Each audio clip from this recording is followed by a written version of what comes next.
Okay, back at it again with a trip report. And it's been a while since I made one because it's been a while since I had a major trip. So I don't even know how to make them anymore. It's been so long that I don't know. Usually I had like some kind of I'd set up the scene and everything and I'd tell the story, but I honestly don't know how to make this video. So let's start. I guess I always like to start with what? The background and the set and the setting and everything. So, ever since coming to the island, I've been called to trip again, like have a major trip, because I've just kind of been microdosing on and off for the last 6 months, and just wasn't in the right environment. Neither did I hear the calling for to have a major full trip, okay, where you become God essentially. So yeah, I've been feeling the calls, so I sort of cleared up the tolerance from the microdosing, etc., etc. I met somebody here, and she also wanted to trip. So we found this gem, which I'm in here, which is where we tripped. And so it's the setting. I mean, this is the setting. It's fantastic. It's like a heaven here, basically. It is a heaven, actually. Like when I came here, like I fell in love. I am in love with where I am here. It's like a shaman's dream come true. So setting, always pick a setting that's beautiful, that's wonderful. It'll help you tremendously. And the day was sunny. Now this is very important. We were supposed to trip the day before, but we didn't get enough sleep. So we didn't trip. So make sure you get a really good night's sleep. So we thought, okay, we're gonna get some solid sleep. We went to bed early. We got really good sleep, and I feel like that's a major contributor to the trip going really, really well. So I found myself during the trip saying that this is the best trip ever, which it was. But it wasn't the first time I said that. I said that in many times in previous trips. Because if you really do your preparation, theoretically, you're at your highest point of evolution as a consciousness. So the trip has the potential to be the best trip ever. And for me, this was the best trip ever. So it took on a different characteristic. It probably because the land is different. It's my first time, taking a therapeutic dose, which was a tab, right? And a full dose that'll really get you going in that psychedelic world. And it had a different character. All my previous trips were, back in Canada. So this had a different character to it. There was something different about it, a different character. And so the first thing that I realized is these particular woodlands that I'm in here are very alive and ripe for developing psychic powers. Really, like there's a lot of shamanistic energy here in this particular woodlands. So I'll tell you about that a little later. So anyway, outside the national park, we took the tabs and we just kind of waited for it to begin to kick in, and we walked in, and we found this rock here, and it was sort of just invited us, and we hang out here for the next 4 or 5 hours or so. And of course, a big trip, a therapeutic dose. You know how it is. It's like waves and all kinds of things happening, and visuals and revelations, and the whole bit. So, as usually happens for me on a therapeutic dose trip, whether it's mushrooms or LSD, I started laughing hysterically. I laughed and laughed and laughed and laughed and laughed. And the person that was with me, she was also laughing and laughing and laughing and laughing. And the laughter initially just was sort of like a marvelous, like this is beautiful, and then it just became for no reason. It was just laughter. Okay, it was just laughter, laughter, laughter, laughter. There was no reason for it. And for me, that's usually how the trip starts. Then I basically, how can I put this? I completely went beyond good and evil. And I mean completely. I don't think I've ever completely went beyond good and evil, but in this trip, I went beyond good and evil. Completely.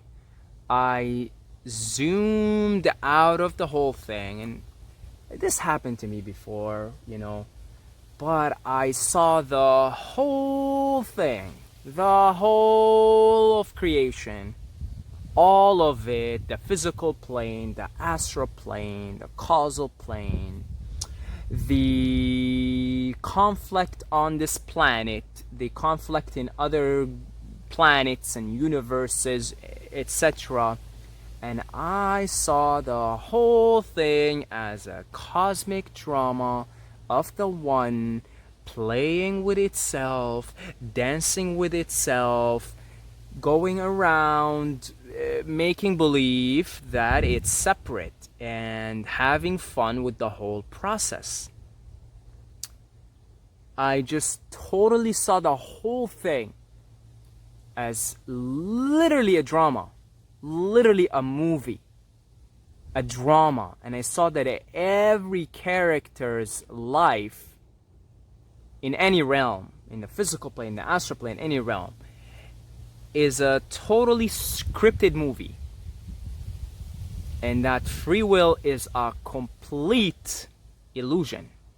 And all we have is simply the experience of free will. So we are watching the movie and we are experiencing the character in the movie. And part of the experience of the character is the feeling and the experience that this character makes choices. But that in fact, all of the choices that the character is making has already been made.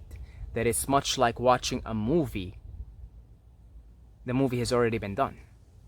And even if you're watching the movie for the first time, and you really get into the movie and you take on the character, you become the character. Like, let's say, for example, you're watching Lord of the Rings the first time, you're on the third one.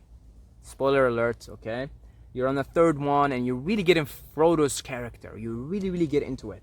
And you really become Frodo. And then, Frodo's about to throw the ring and then he decides he's not going to. It tempts him at the end.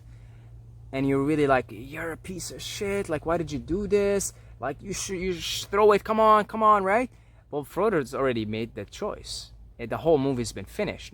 He doesn't throw it. Then Gollum comes, fights him, and the ring, they both fall into the ring. That's already been done. The movie's already been done. It's already been scripted that way.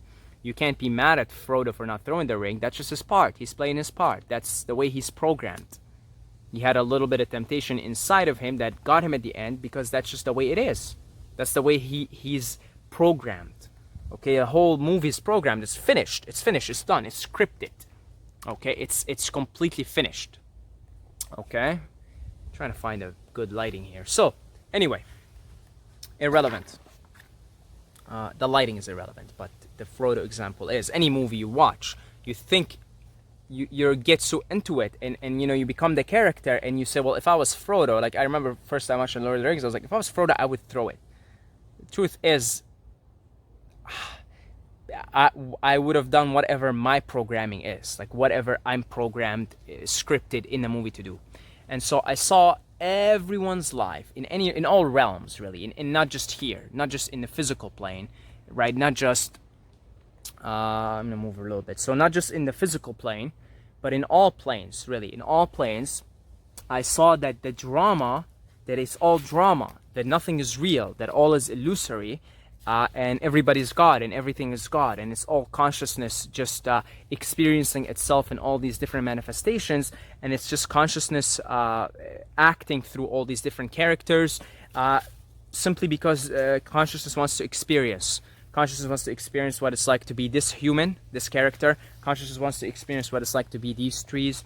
Consciousness wants to experience what it's like to be a rock. Consciousness wants to experience what it's like to suffer, what it's like to be, anywhere really, like, what it's like to be experiencing a human experience in a planet where conflict is very high and there's a lot of evil. And it's designed like a prison, because God wants to experience what it feels like to be a prisoner, to be imprisoned, to experience everything, really. And in that sort of insight, it's not the first time I had this insight, but it really, really, really hit me now for some reason. It really did. I laughed some more and laughed some more and laughed some more. I laughed some more and laughed some more and laughed some more. And I kept laughing and laughing and laughing. And I turned into some kind of a comedian. I was making all kinds of jokes, and I was sort of seeing... if we had a camera and somebody recorded the whole thing, it would have been like the best stand-up comedy script, one of the best stand-up comedy routines you would have ever seen, honestly. Okay? Because I just started making fun of every single role, everything. I started making fun of being a good guy. I started making fun of being like, I just saw everything as a role, and I saw it all as it's really absurd and funny to even take any of it seriously. Like, I just saw the absurdity of myself, because I was like full of self-depreciating humor too. All the roles that I take and posture and play, like, yeah, really cool, Saeed, you're a public speaker. Whoa, look at you, you know it all. Hey, you know it all. Here comes Mr. I know it all.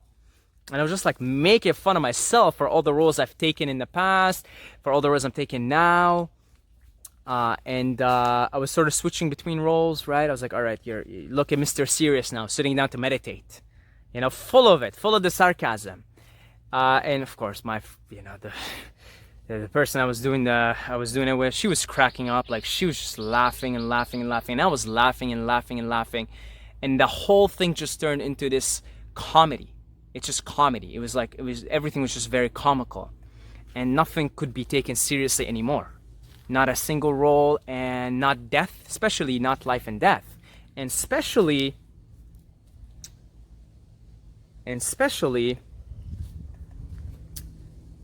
not good and evil. That really, really, really hit me in this trip. Good and evil. I saw the whole thing as a game. I saw that God set up evil and set up good so that there is a game to play. Because the good and the evil create the polarity, and it is the polarity that allows the one to experience itself as two. It's the conflict. So conflict is a necessary ingredient for creation, for the dream state we're in, which is this. This is the dream state. So it's a prerequisite. And I just saw that even good and evil can't really be taken too seriously. That it's all the play of the divine. That every single evil act, every single evil person is God in incognito. That's what it is. Every single evil you could think of. And I saw the whole game, and I saw the whole reptilians, setting up this prison system in the planet. I saw the whole planet as a prison system, and I saw that all of it is really set up by God, the whole thing, because the reptilians are God, and all these ETs and space people, and the good guys and the bad guys, and the Pleiadians and blah blah blah. I saw the whole thing, and I saw all of it as just everybody's God, and everybody's just playing a role. I literally just saw everything as just a movie, and everything's scripted, and everybody's just playing out their role. Like, everybody's just playing out the role. I'm playing the role, I'm God playing this role of this character, and everything around me is God playing a certain role. And I just couldn't stop laughing, and I couldn't stop making fun of it, and I just couldn't take any of it seriously anymore. I couldn't take any of it seriously. And, that went on for a while. The comedy, the sarcasm, the absurdity of social roles, the absurdity of the governments, the absurdity of paying your taxes and being a responsible citizen, the absurdity of moms and dads taking the role too seriously, and really thinking like I am a mom, like I'm really your mom, you should listen to me. I'm really your dad, you should listen to me, instead of playing with the role, right? So it wasn't a total dismissal of the roles. I just saw that we should delight in our roles. We should play our roles. as man, as woman, as dad, as son, as mother, as daughter, right? As husband, as wife, as teacher, as student, that we should play our roles, but we should play them lightly. And that once we take anything seriously, once we take a certain role seriously, then we completely lose the plot, or in fact we get so absorbed in it that we forget that we're just playing Hamlet, that we're literally, like, this is, whatever literally means, but this is all of it is actually just a game. It's a movie. It's a movie, okay? And I don't feel inclined to explain why it's a movie. It just is. It just is. It's a movie. All of it is a movie. It's a movie. It's completely transient. It's completely illusory. Nothing lasts. God is constantly dying and living in all these different forms. Why? To experience. So then everything to me became just an experience, like even pain. Pain is an experience. Pleasure is an experience. Good is an experience. Evil is an experience. Being a mother is an experience. Being a son is an experience. Being a father is an experience. It just, I think that's a stray dog. Oh my God. Hey, come here. Come here, don't be scared. See that's God too. This dog is God. See that? This dog is God. Playing the role of a dog right now. Because this is right here. This is the script right now. I woke up today and I he woke up today also, and this is a script. The script is, we need a dog, we need a human, and that's the script. This is God experiencing what it's like to be that dog and all that comes with the experience of being that dog. And I'm here experiencing what it's like to be a human being, living in this particular land and having all these past experiences, all this present experiences, future experiences, and I'm here experiencing them.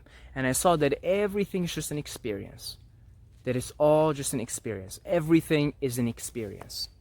We're here to experience. God is here to experience itself in its own creation, in all these different manifestations and forms.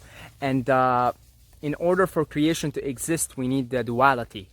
We need conflict. We need a polarity. So then the polarity would be the yin and the yang, the good and the evil, the darkness and the light. And then I thought about, one thing I was discussing with my friend is we talked about, is it wrong to kill animals?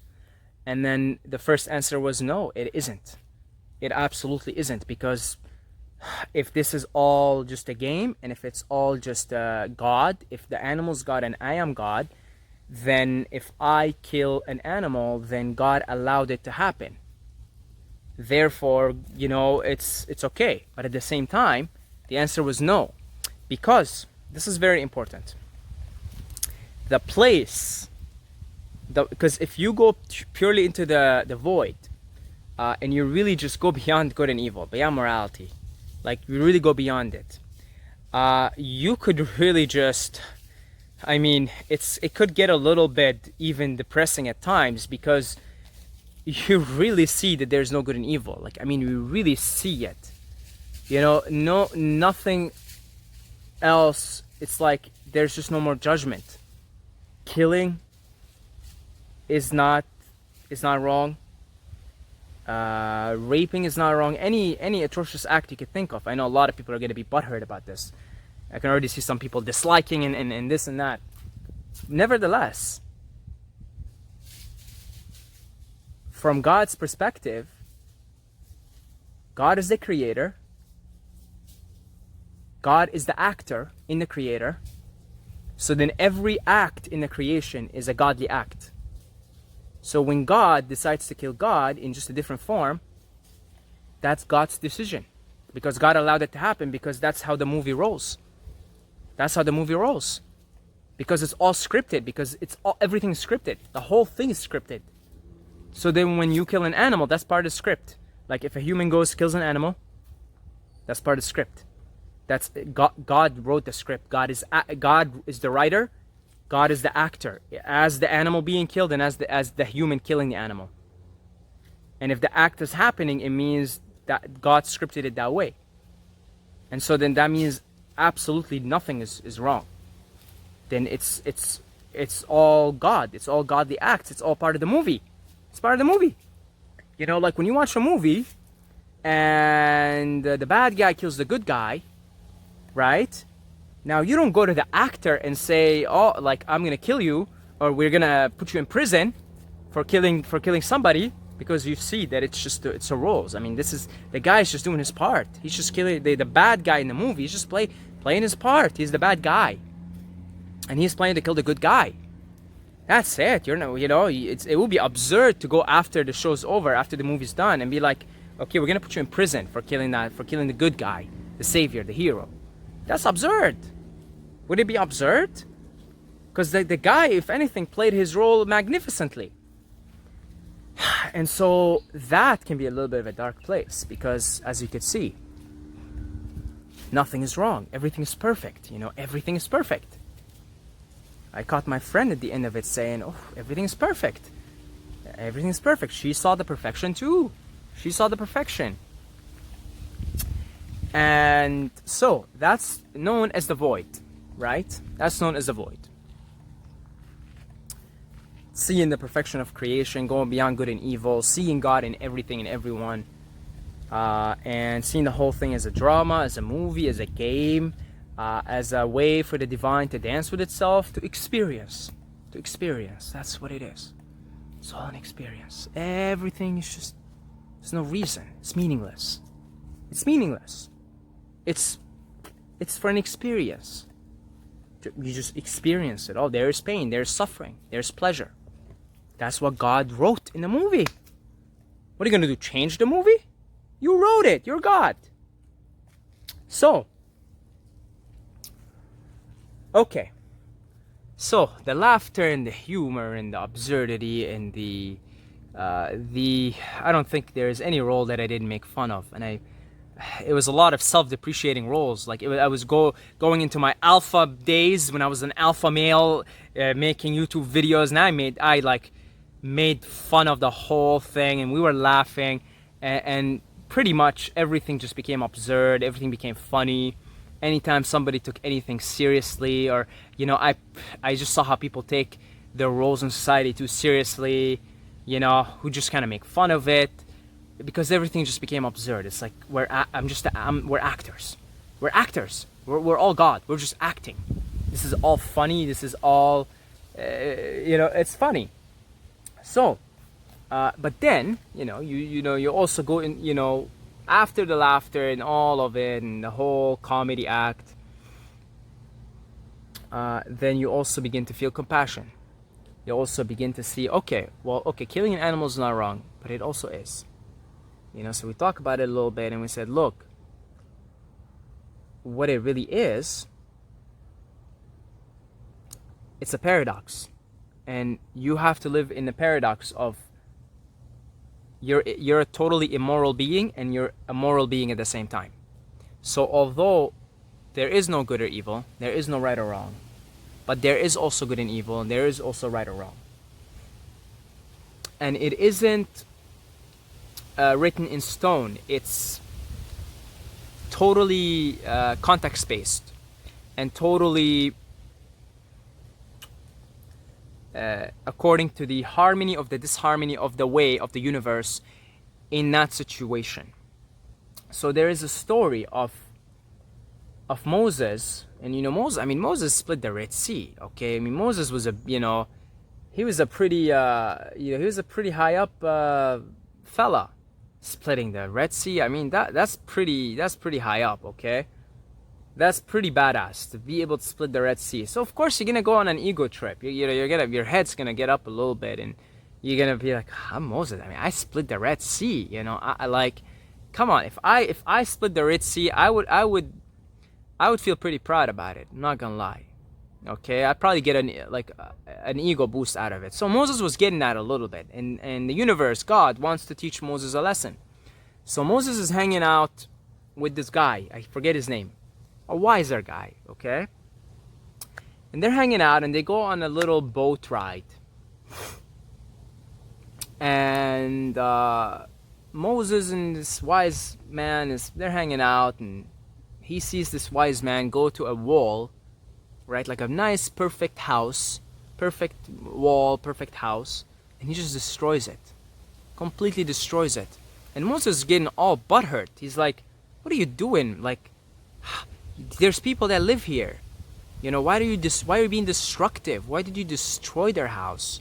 And he looks at him and he says, it's none of your business. So 20 years later, they come back and they go to the same house where there were people living, and they see these, you know, two boys, and they're really rich and they're really generous, and they go in and they invite them in and stuff, and then he, you know, they're inquiring, how did you guys get, you know, you guys are generous, you have a lot of money, there's a lot of wealth, how did you do that?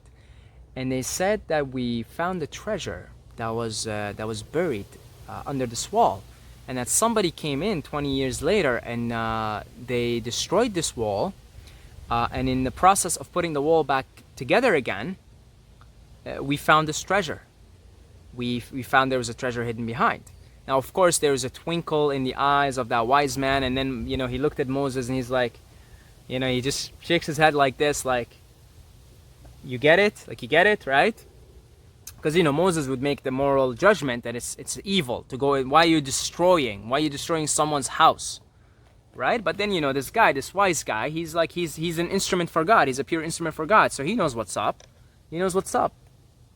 So it's in the same way that you could place, you know, all, I mean, because the harmony of the way of the Tao in that moment was to destroy that wall. So you might say destroying someone else's property is wrong. It's disharmonious with the Tao, disharmonious with the way. You can't make these statements. It's all context-based. It's all moment to moment. So in that moment, what was the harmony of the way, what was the harmony of the Tao, was actually for that wise man to destroy the wall. But he's self-realized, so he's purely in harmony with the way. Whereas Moses, he thinks it's disharmonious to destroy the wall, right? He thinks it's disharmonious to destroy the wall, but really, he's not fully aligned with the way, so he does not know what harmony and disharmony are. So that's where morality becomes. So it's actually, in that case, the good thing, the right thing would be to destroy the wall, to destroy the house, to be destructive. And the wrong thing would be to have done otherwise.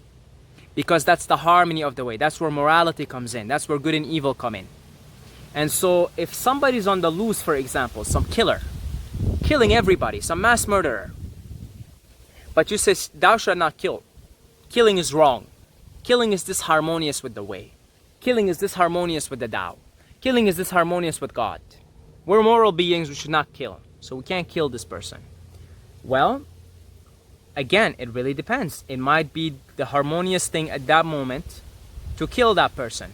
Perhaps that person will stop killing other people, and somebody there that is an inventor or something that's going to change humanity gets saved along the way. And that could be the harmonious thing to do.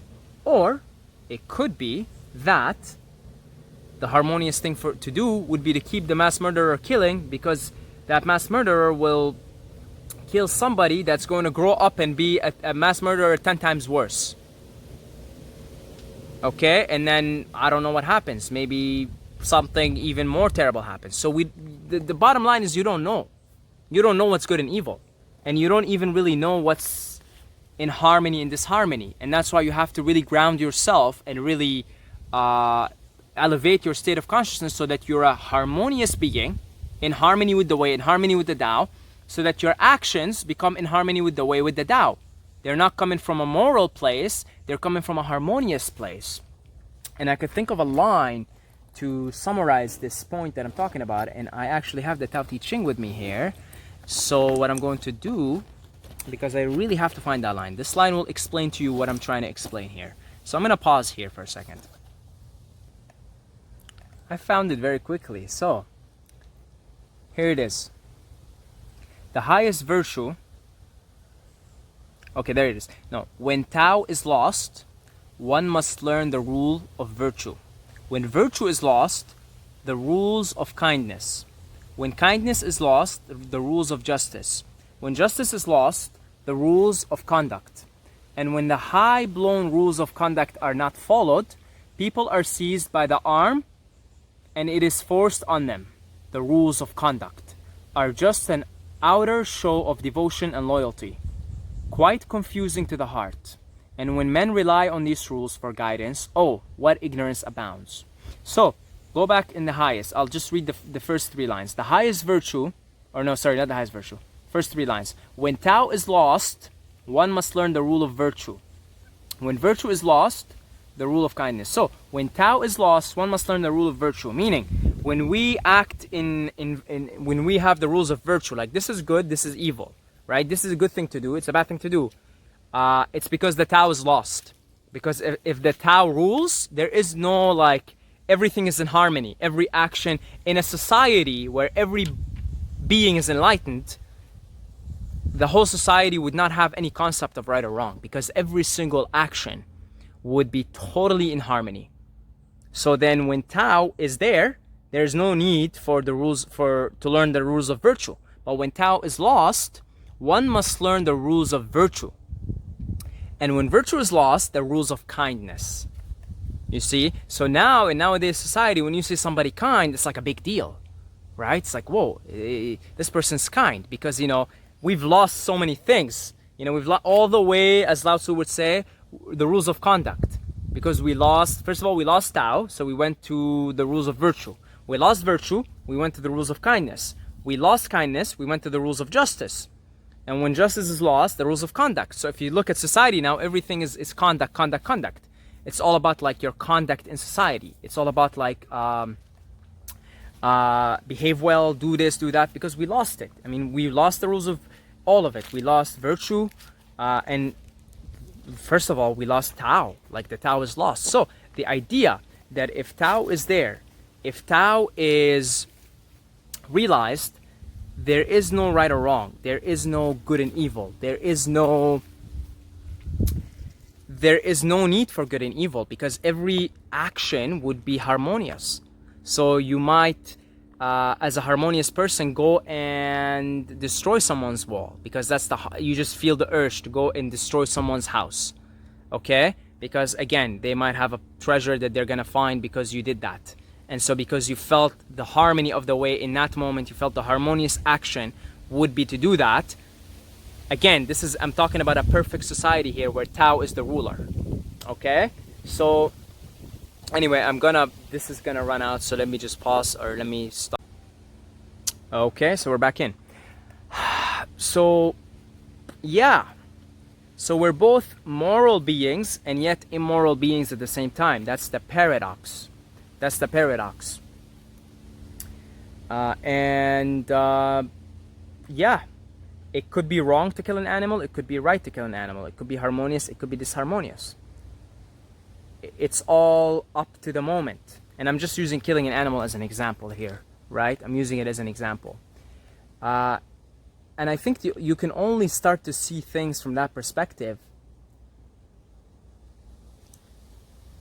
if you stop taking death seriously.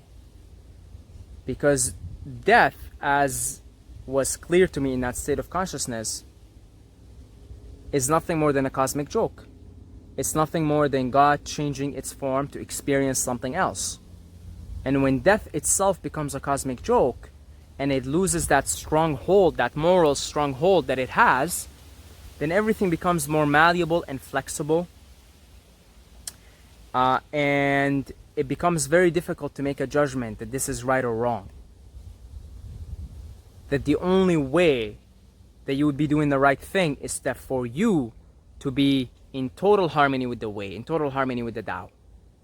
And then you will go on doing exactly the right thing. So you're still a moral being. You would still go on do the right thing. But it's coming from a place of total harmony. And that right thing that you would go on doing, it would be the right thing, whether it looks to be the right thing or the wrong thing. So I know I can explain this better, so I'm going to stop here. This was the big take for me from this trip. It really was. It really sort of slapped me on the face. Stop making so many judgments. Stop making so many, this is good, this is bad. And I even saw the whole thing with the reptilians, with the whole prison system of Earth. And I saw the whole thing, and I saw how everybody's suffering, and I saw how, you know, I've had my own suffering as a result of being born in a slavery system. But I went even beyond that, and I saw that all of it is all scripted, that God scripted the whole thing. God wants there to be a slave planet like this. God wants to experience what it's like to be the slave and the slaver, and God wants to experience what that feels like. And it's all God, and it's all God experiencing itself in the drama, and that it's all scripted. I mean, once you see that the whole thing is scripted, man, good luck taking it seriously. And good luck making moral judgments, because how could you? Because the movie's scripted. You scripted it. You're God. Good luck. Good luck. That's all I'm saying. So that was a big slap in the face for me. Because, you know, prior to the trip, I feel like I had been making a lot of judgments. This is good, this is evil. This is right, this is wrong. You know, that's how I feel like. And I feel I absolutely needed that experience. And it's a big slap in the face. And I'm having to really, really question morality. I'm really, really having to question now what is good and what is evil. And what do I know? What do I know when I make a judgment? This is a good action. Is it really? Is it really? This is an evil action. Is it really? I don't know. I don't know. So that was the big takeaway. That was the big takeaway from this trip. So yeah, I want to thank all the patrons for their support. Mwah, you guys are awesome people, and I love you, and I'm so grateful for you. Thank you for your support. If you would like to join the Patreon family, you could do so as well. The link for it is down below in the comments. And if you want to just make a one-time donation via PayPal, you could do so down below. I'm already looking for places so that I could begin to hold retreats here. Okay? So if we can get enough support on Patreon, if we can get enough support on PayPal, enough donations, it'll make the process easier. But keep on the lookout. If you're interested in a retreat here in Thailand, yeah, keep on the lookout. Because again, I'm already keeping my eyes open for opportunities for a nice place where, you know, we could do retreats. And if you want to contribute, you could do so on Patreon. Of course, the more support we have, the more we could do. Love you guys, and until next time, may the force be with you.